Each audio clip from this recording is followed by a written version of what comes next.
Hello everyone, welcome back. In this particular video, we're going to talk about the elimination reactions of alcohols. This is mostly a review of reactions that we've talked about in the past. So there are two primary methods for doing elimination reactions on alcohols. First one is the dehydration reaction, which converts an alcohol into an alkene. Both elimination reactions that we will cover here, they convert alcohols into alkenes. So the alkene is going to be the major product of these reactions, okay, or the end product. Now the dehydration reaction, it converts the alcohol into the alkene, and the more substituted alkene is the major product in this reaction. This reaction involves a carbocation intermediate. We will not go through the mechanistic details here, but the reaction involves a carbocation intermediate. And the mechanism is an E1-like mechanism, which means it involves that formation of the carbocation intermediate. So there are steps to it, okay? So just as a quick example to recap what it is. So if we imagine an alcohol, or if we consider an alcohol like that, the dehydration reaction is done using concentrated sulfuric acid under heat. Okay, so you're basically refluxing the alcohol with the sulfuric acid, the concentrated acid. And when you do this, what you need to remember is that the carbon that's connected to this hydroxyl group, that's our alpha carbon. And since this is an elimination, like any other elimination, the double bond in the product, the alkene, is going to form between the alpha and the beta carbons. Okay, so if this is the alpha carbon, we have beta carbon here. This is an identical position, so that's also beta. Okay, they're identical. And we have a beta prime position here. So there's another beta position. So basically there are two unique beta positions.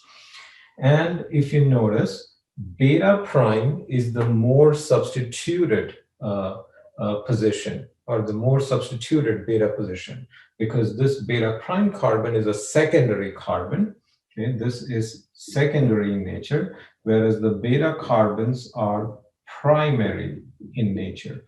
And so what that means is when you make the product, when the alkene forms, the double bond or the pi bond is installed between the alpha carbon and the beta prime carbon. And plus, we're going to get a product where the double bond is installed between the alpha carbon and the beta carbon. But the more substituted alkene is going to be our major product, and the less substituted alkene is going to be our minor product.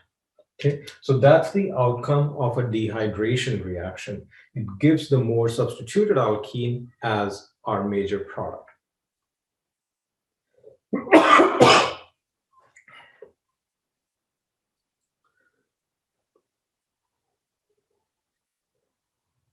Now coming to the second approach, which is using a tosyl ester intermediate.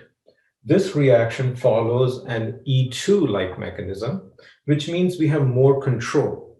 Okay, and at this point, I would like to mention that in the dehydration reaction, because there is a carbocation intermediate, what that means is there are possibilities for carbocation rearrangement. So you might get multiple products there. Okay, coming to a tosyl ester intermediate, or the reaction that involves a tosyl ester as an intermediate, we can use the same alcohol here and use that as an example to walk us through this. So if we have this alcohol, we can use tosyl chloride along with pyridine to convert this alcohol into the tosyl ester. So the alcohol, the hydroxyl group, is converted into a tosyl ester.